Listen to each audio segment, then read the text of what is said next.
All right, so we're going to touch a little bit on the investigative side of documenting the crime scene, and this involves note taking, photography, and sketching, which kind of plays into our whole crime scene thing. We saw some pictures, of some crime scenes or supposed crime scenes, but this will kind of help you learn the importance of not just note taking, but how these three things go together. So it's almost, Scott, it's kind of like what you were talking about. Hey, our photograph's good, our sketch is good, and just, on top of the notes, well, yeah, because they all go together. So it's important that we kind of have a little bit of an understanding on all of that. Even composite sketches. So I hate to kind of throw my face up here. Um, God, I was losing my hair back then. But composite sketches are things that are computerized now. I had one of my AJ classes do a composite sketch of me just based off of the description, etc. And they did okay.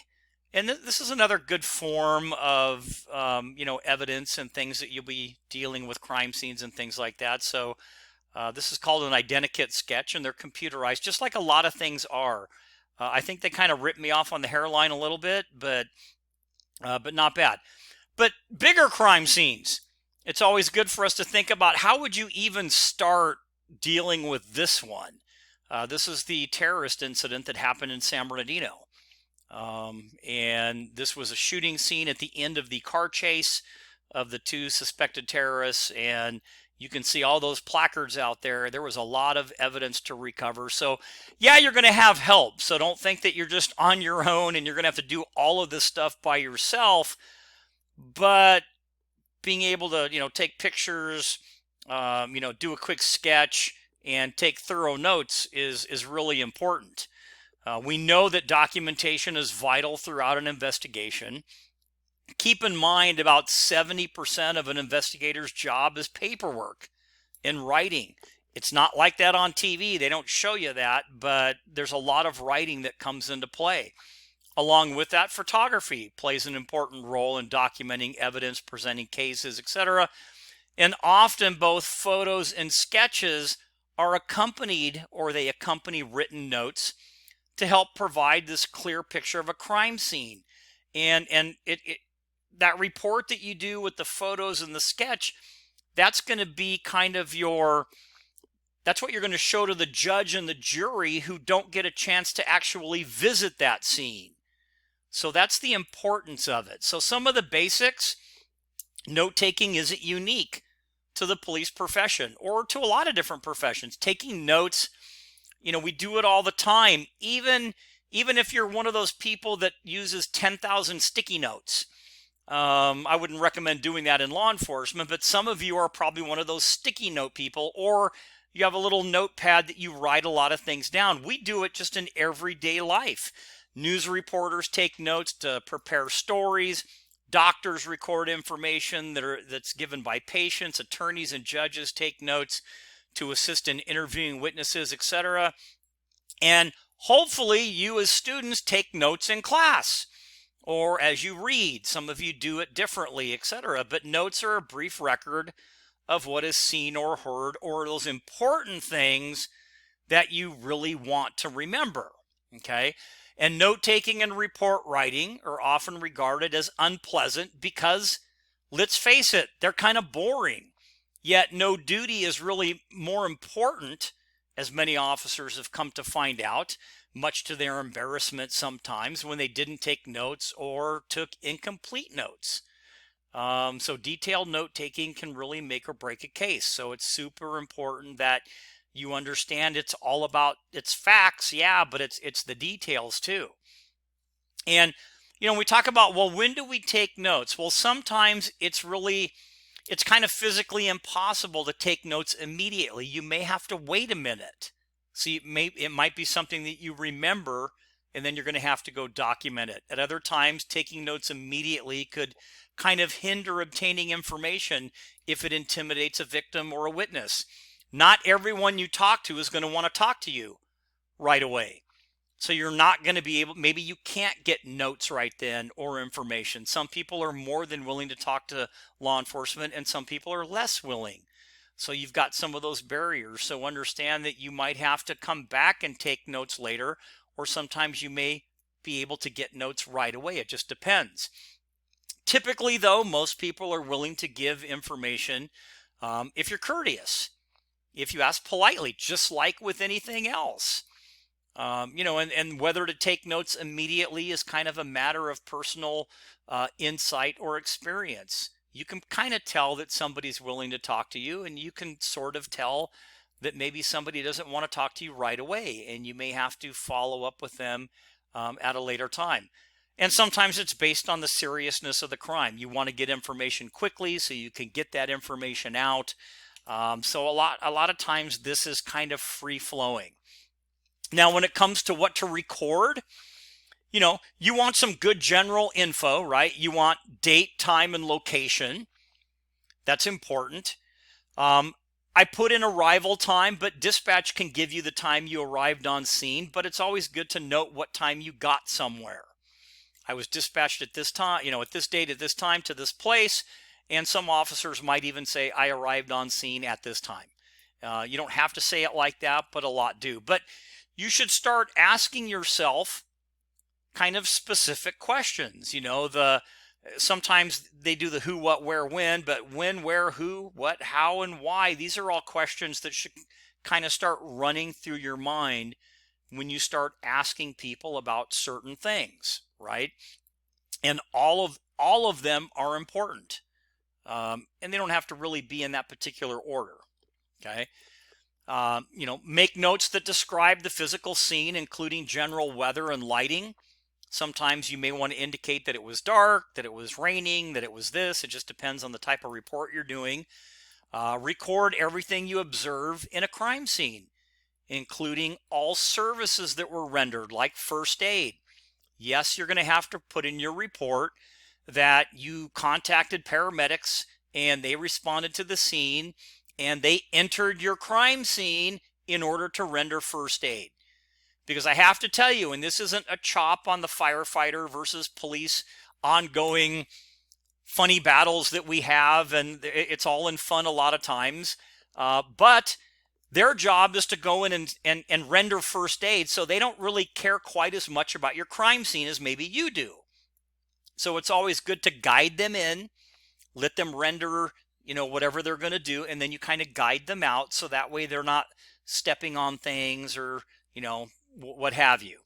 But you're going to have to describe injuries. And that's kind of why I showed you some of the photographs of, a little bit more horrendous crime scenes. But you're going to have to describe injuries on individuals. And maybe not that someone has a broken arm, because you may not know it's broken, but the, visual injuries that you can see, and where people are transported and by whom they were transported to wherever they go. So these are a lot of important things. If you arrive on scene and somebody's being transported somewhere, you need to know that. So you're going to take a quick note on the fact that Paramedic Unit 101 is transporting victim Jones to Arrowhead Regional Medical Center. So these are things that you're going to want to know, okay? And as you start to kind of do your search, etc., you're going to record the location and description and the location of all evidence and its preservation. Now, if you're lucky, you'll have a crime scene tech, but not every department has one. Sometimes the first officer on scene may help with documenting the crime scene. So, differences in different sizes of department. LAPD probably has a huge crime scene bureau and, etc. Some of these smaller departments that maybe only have 15, 20 officers, they're not going to have that more than likely. They might, but they may not. So you have to understand or be able to do some of this work yourself. As far as the amount of notes that you're going to take, well, how many do I take? Well, or, how long, or what do I do? It kind of depends on the crime. Some of the conditions of the case, your ability to take notes at the time of the incident, and more importantly, how many officers are there to help you. If you've got a bunch of other officers there, you can assign things. Hey guys, you work the crime scene. I'm going to interview this witness, and you guys do the canvas, and they'll take the notes on all that. and then they can write the supplemental reports, and you put all those reports together to make one big report, if that kind of makes sense. So you're not always doing it all by yourself. So just kind of keep that in mind. We talked about where to record notes already. Use a notebook to record all facts observed and learned during an investigation. And this is facts, not necessarily your hunch, okay? Don't use, as I kind of alluded a little bit on, don't use single sheets of paper because they tend to get lost. They're really easy to get lost. Scraps of paper. Don't use a napkin because it's going to end up in the trash somewhere. Don't use an envelope. And I asked the question why. We kind of talked about it because they're easily, thrown away as trash or what have you, and it's hard to keep them in order. All right. But always carry something to write with. We talked about that. The decision on what size notebook you're going to use, that's kind of up to you. If you just need something small, you can carry one in your pocket. If you need something big in a folder, you can use a tablet or something. Okay. Keep in mind that, note taking is an acquired skill. Remember, time doesn't permit a verbatim transcript. You can't write everything down that everybody says word for word. You could record it and then still take some notes in case you miss some things. So that's, if you're lucky enough to have a recording of it or whatever. So you have to learn to select some key facts and record them, abbreviated if possible, in order to get everything. And a lot of times that means not including words like a, and the, in your notes. So kind of an example down here. If a witness says, I arrived here after, having lunch at Harry's Cafe, a delightful little place over on the west side at about 1:30, and I found my boss had been shot. That's a lot of verbiage in there for you just to take notes on. What are some of the important pieces in this? If we were just to pick out a couple, we don't have to pick them all out, but that you arrived at a certain time and you found that your boss had been shot. Okay. What else would we want to put in there? Where they were. The location. Yeah. So where they were. We want to know that it was Harry's Cafe or the address. I mean, if we know it's Harry's Cafe, that's good. But we don't need to know that they arrived here after having lunch at Harry's Cafe, but we want to know where they arrived at. So you're right. We don't really care that it's a little cool place over on the west side, but we do want to know the time and kind of what they saw. So, you could, in your notes, you could put something like, witness Jones, or you could put witness if there's only one, arrived on scene at 1:30. You could put after lunch at Harry's Cafe if you wanted to find that their boss was shot. And you could put the location, etc. So, I mean, you'd note the date, time, and location separate, but your witness statement could be something simple. Now, if there's a suspect, you'd want to ask a little bit about that too, but you can see how you can kind of condense everything down. We talked about digital recorders. Some departments use digital recorders, because of the definite advantage of recording exactly what was said with no kind of danger of misinterpretation or misquoting. In fact, when you take a verbatim statement that's really important, one of those heightened statements, the preferred method is not to make a digital audio or video recording, or it is to make it. Sorry, so I should have fixed that up. Remember that witnesses, suspects, and victims' memories change over time. And if this contradicts your report, the recording can help support your info. So like I said before, recording somebody's statement is good so they can't backtrack. They can't change their statements. And if they do, you can play the recording to show this is what they told you the very first time. We talked about some downfalls just quickly. To digital recorders, body-worn video. Sometimes the technology doesn't work. It could be super windy, and you're going to hear wind in the background. You could have, depending upon where you're at, there could be vehicle traffic. There could be people running around and talking. So you're going to capture sometimes a lot more. So while these are great tools, we do have to understand that sometimes they're not, they don't always work as we want them to. Keep in mind the basic purpose of notes is to record the facts of a case. Okay. Um, we want to be, we have to understand and remember the importance of objectivity in an investigation. So normally you want to restrict your notes to the facts you observe and you learn. Okay. And then the inference that you draw from those. Okay. So, for example, you observe a person you consider to be nervous and you make a note to that effect.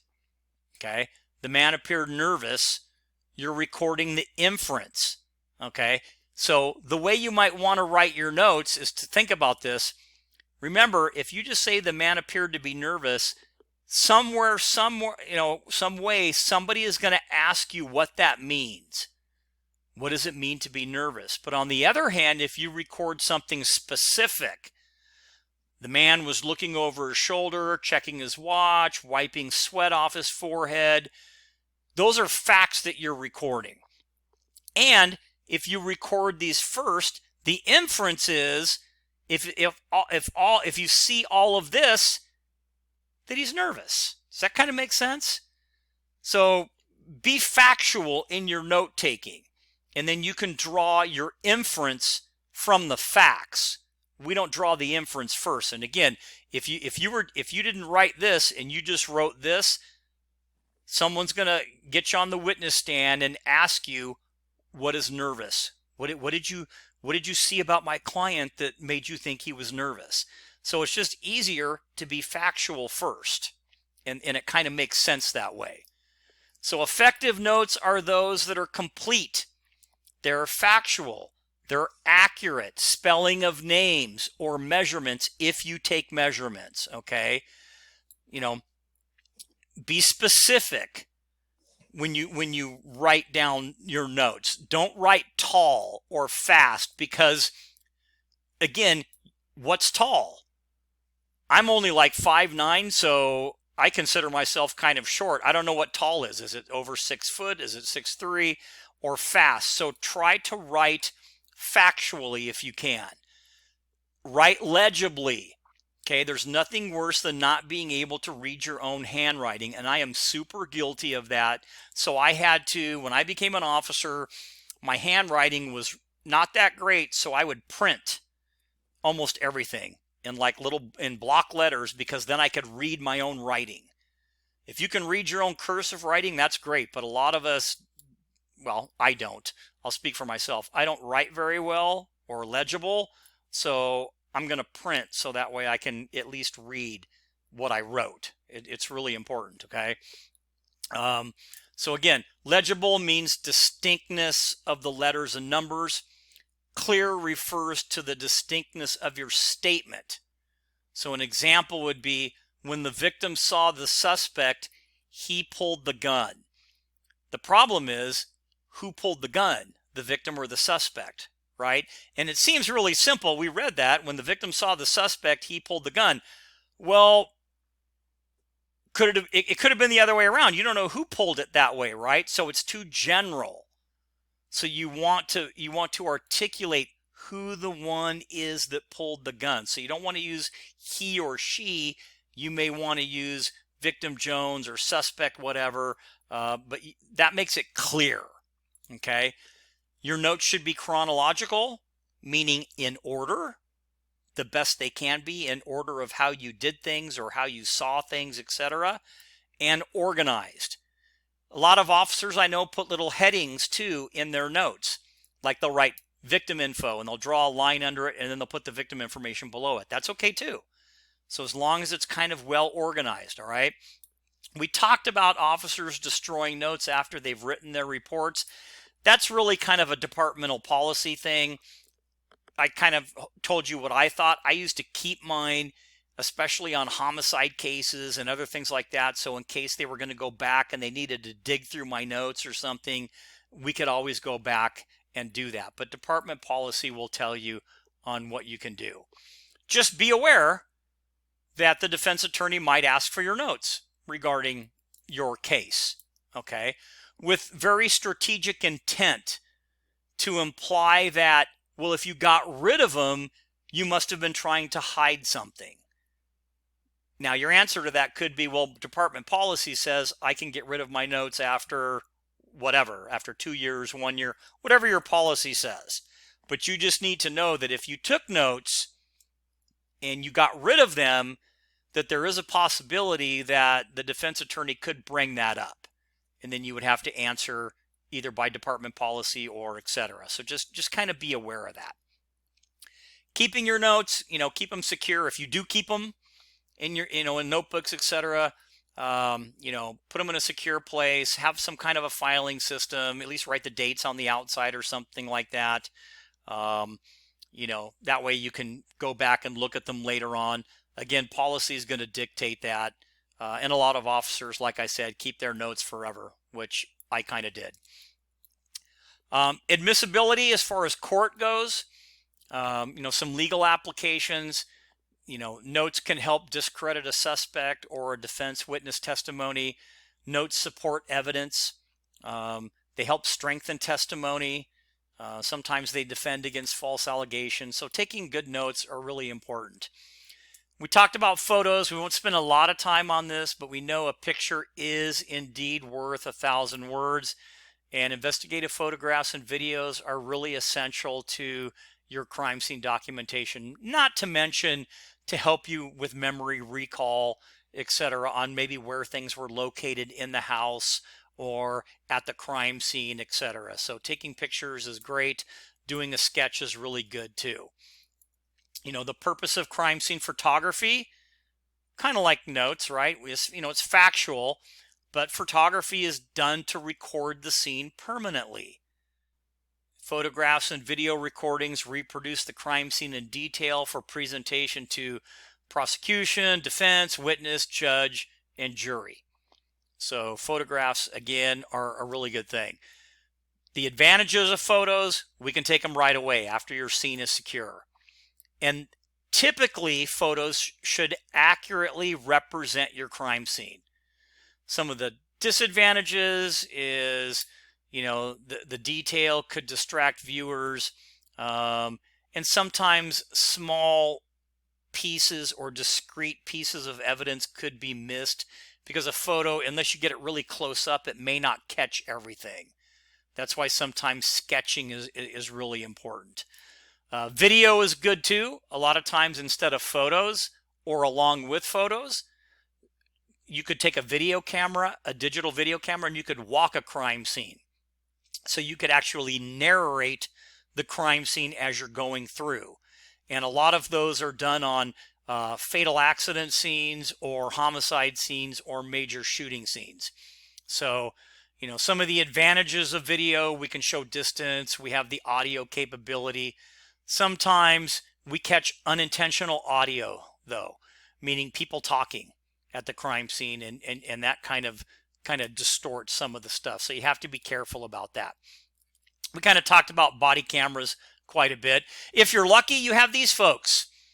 You have crime scene techs, and these folks will come out and do all of your evidence collection for you. A lot of times they'll come out and draw your sketches.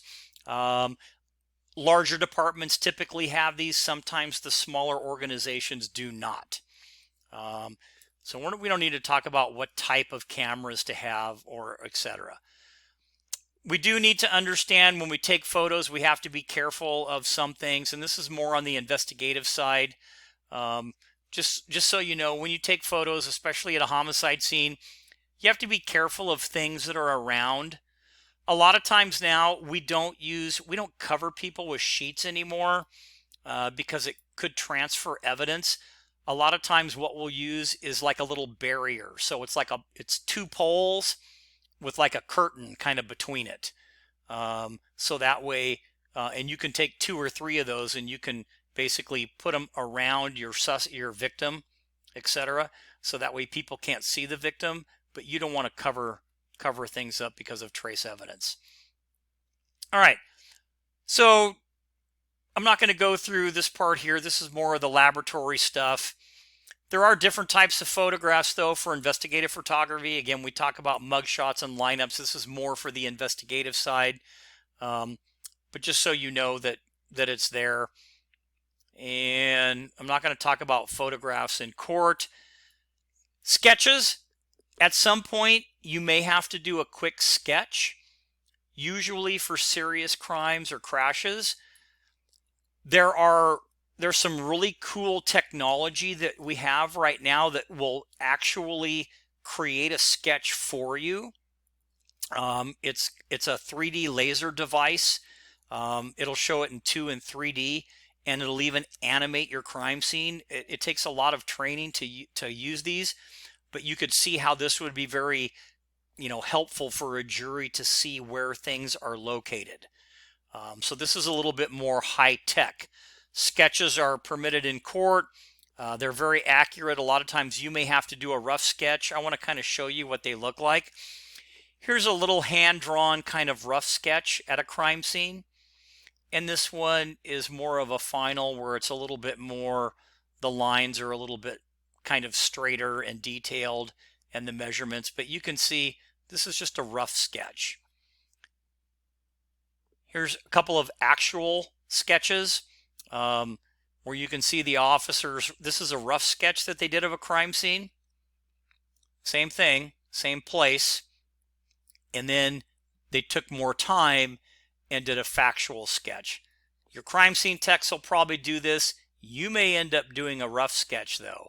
And it's important too, doing a sketch, because a lot of times if you're talking to a witness, you may have a rough sketch and you can say, well, where did you see the suspect standing in relation to, this chair or something like that. So sometimes having a visual when you do your interviews will help you as well. Here's another sample of a pretty decent sketch. I wanted to kind of show you a really good sketch as we go through. We have computer CAD drawings for sketches as well. Here's an accident scene. So I talked about that laser device. It can actually put together sketches with measurements and skids and everything, and it'll actually animate your sketch as well. So it's kind of cool, but I just wanted you to see the availability of things that were out there. Okay. So keep in mind, kind of in summary, that investigative notes and reports, they're critical parts of your investigation. Okay. Record all relevant information concerning the crime in your notes, but you're going to have to learn you can't write everything verbatim. Remember that photography has become increasingly important in a criminal investigation, not only just to help you with your notes in where things were at, etc., but also for the judge and for the jury. We know that video now is well established as an investigative tool. So in addition to photographs, crime scene sketches, all of this together kind of completes your case. So super important that we just know that, hey, we've got notes, but we also have some other things that are out there. But hopefully this